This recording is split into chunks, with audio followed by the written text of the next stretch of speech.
ప్రభుత్వం నారా చంద్రబాబు నాయుడు గారు ఒక జీవో పాస్ చేయండి, ఏ ఆఫీసులోనూ చెత్త తగలేయడానికి వీల్లేదు అని. చెత్త తగలేసుకోకుండా ఉంటే అప్పుడు మీకు ధైర్యం వస్తుందేమో, లేకపోతే చెత్త తగలేసారని మా మీద బురద జల్లేటటువంటి కార్యక్రమాలు చేస్తున్నారు చాలా దుర్మార్గంగా. ఇది పవన్ కళ్యాణ్ గారు ఏదో మొన్న పిఠాపురంలో చెత్త నుంచి సంపద సృష్టిస్తామన్నాడు అన్నాడా? ఇది ఇప్పుడు పాతదే. పాపం కొత్తగా పవన్ కళ్యాణ్ గారు కొత్తగా రాజకీయాల్లోకి వచ్చారు కాబట్టి, ఆయన ఉప ముఖ్యమంత్రి అయ్యాడు కాబట్టి ఆయనకి ఇప్పుడు ఈ మధ్యన అది అర్థం, చెత్త నుంచి సంపద సృష్టించడం అనేది. చంద్రబాబు ఎప్పటి నుంచో చెప్పాడు చెత్త నుంచి సంపద సృష్టిస్తామని. ఏం సృష్టించలేదు, అది వేరే విషయం.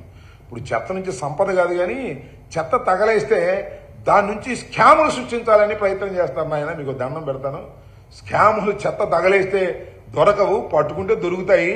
ఇది గిట్ట పట్టుకుంటే మేమేమి స్కాములు చేయలేదు, మా మీద స్కాములు రుద్దాలని మీరు ప్రయత్నం చేస్తున్నారు. అనేక మంది ఎమ్మెల్యేలని నాయకుల్ని అరెస్ట్ చేసే కార్యక్రమం చేస్తున్నారు.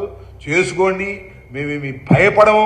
చట్టం ఉంది, చట్ట ప్రకారం మేము ముందుకు వెళ్తాం తప్ప మేము దేనికి భయపడే వాళ్ళం కాదు.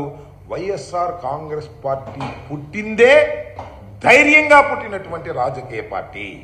ఇవాళ మేము దురదృష్టవశాత్తు మేము ప్రజలకు మన్నన పొందలేకపోవచ్చు, కారణాలు ఏమైనప్పటికీ. కానీ ధైర్యం లేకోకుండా మాత్రం లేవని కూడా మనవి చేస్తున్నా. మీరు ఏదో ఒక విధంగా మా మీద బురద జల్లాలనే కార్యక్రమం చేస్తున్నారు.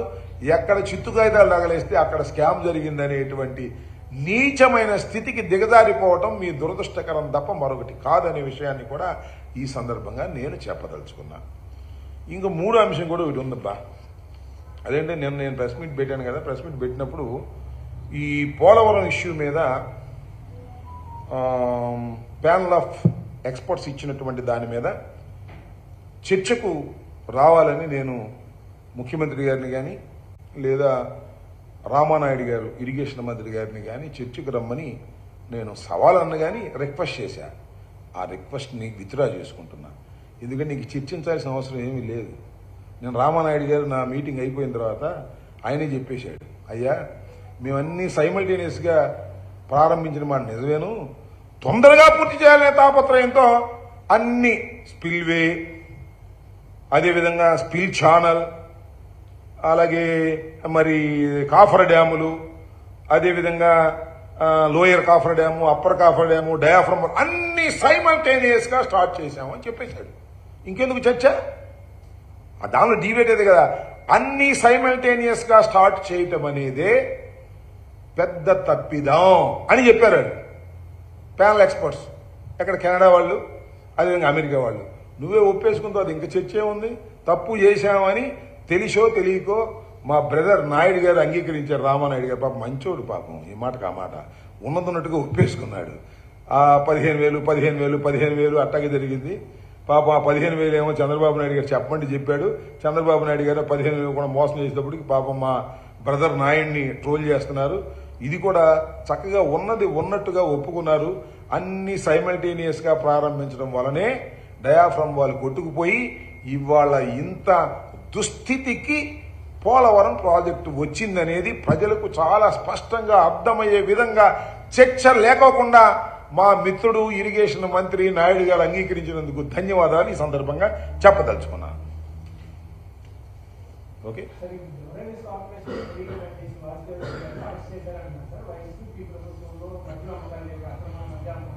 అవును అరెస్ట్ చేశారని అంటున్నారు. మరి నాకైతే సమాచారం లేదు. ఎండీగా పనిచేసిన వాసుదేవరెడ్డి గారు అరెస్ట్ అయ్యారని, అరెస్ట్ చేశారని ఏదో 1-2 ఛానల్స్లో వస్తుంది. హౌ ఫర్ ఇట్స్ ట్రూ నాకు తెలియదు. అయితే ఆయన అరెస్ట్ చేయాలని, ఆయన మీద కేసు పెట్టాలని, ఈ మద్యం కేసులు ఆయనతో పాటు ఇంకా చాలా మందిని పెట్టాలనేటువంటి ప్రయత్నం నారా చంద్రబాబు నాయుడు గారి ప్రభుత్వం చేస్తున్నట్టుగా మనకి ఆ ఎల్లో మీడియా, ఈనాడు, ఇప్పుడు రామోజీరావు గారి పత్రిక లేదా ఆంధ్రజ్యోతి చూస్తుంటే అర్థమవుతా ఉంది. నేను అడుగుతా ఉన్నానయ్యా, మద్యంలో స్కామ్ ఎక్కడ అవకాశం ఉంటుంది నాకు తెలియక అడుగుతాను. మద్యం అమ్మకాలు పెరిగితే స్కామ్ ఉంటుందా, తగ్గితే స్కామ్ ఉంటుందా? తగ్గినాయే.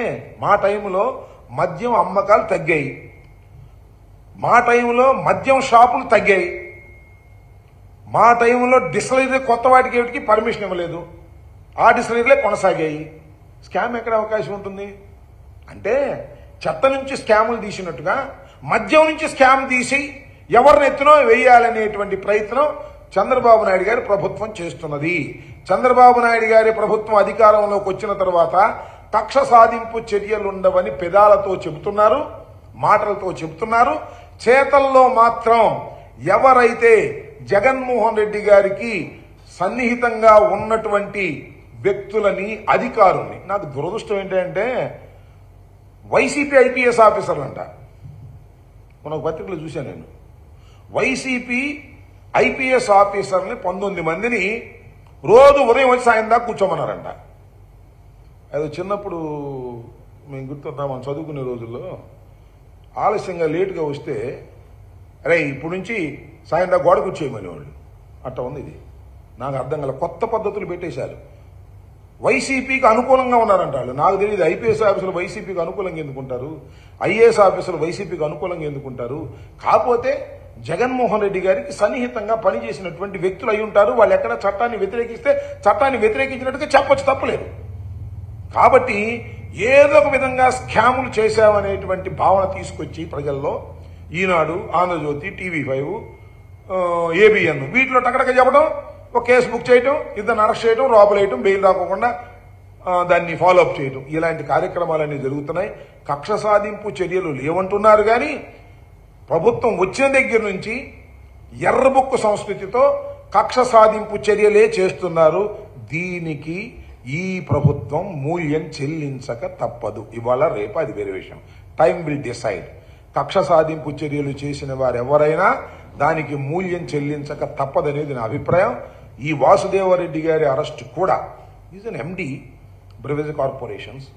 దానిలో ఏదో ఒక గుడ్డగాల్చి ముఖాన వేసి ఆయన అరెస్ట్ చేసి ఆ తర్వాత దానిలో సంబంధం ఉన్నటువంటి వైసీపీ నాయకులు ఉన్నారని వాళ్ళని బయటికి తీసుకొచ్చి, అట్లాగే వెంకటరెడ్డి అని చెప్పేసి మైనింగ్ డిపార్ట్మెంట్కి సంబంధించిన ఆయన్ని కూడా టార్గెట్ చేసి ఈ రకంగా ఏదో ఒక విధంగా ఆఫీసర్లను భయపెట్టాలనేటువంటి ప్రయత్నం దురదృష్టవశాత్తు చంద్రబాబు నాయుడు గారు చేస్తున్నారు.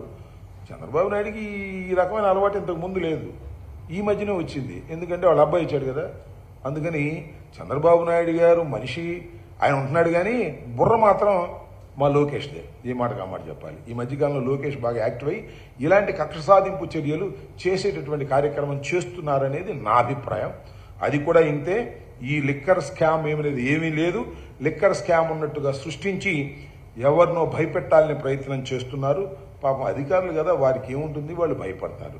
కానీ రాజకీయ నాయకులు మేము ఎందుకు భయపడతాం, చిన్నప్పటి నుంచి చూశాం కదా, ఇవన్నీ చూస్తూనే ఉంటాం. చంద్రబాబు నాయుడు గారి వ్యవహారం కూడా మాకు తెలుసు.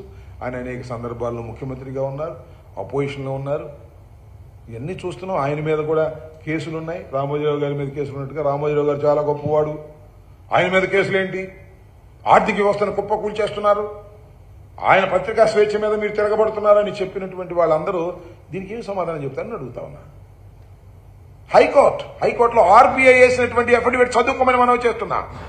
ఎవరైతే సపోర్ట్ చేశారో చంద్రబాబు నాయుడు గారు లాంటి వాళ్ళు, ఎవరైతే ఆ రోజున సపోర్ట్ చేశారో రాజశేఖర రెడ్డి గారు అన్యాయంగా, అక్రమంగా రామోజీరావు మీద దుర్మార్గంగా వ్యవహరిస్తున్నారని ఎవరైతే ఆ రోజున ఆయనకి ఒత్తాసుగా పలికారో వాళ్ళందరూ కూడా ఇవాళ ఆర్బీఐ వేసినటువంటి అఫిడవిట్ ను చదవండి.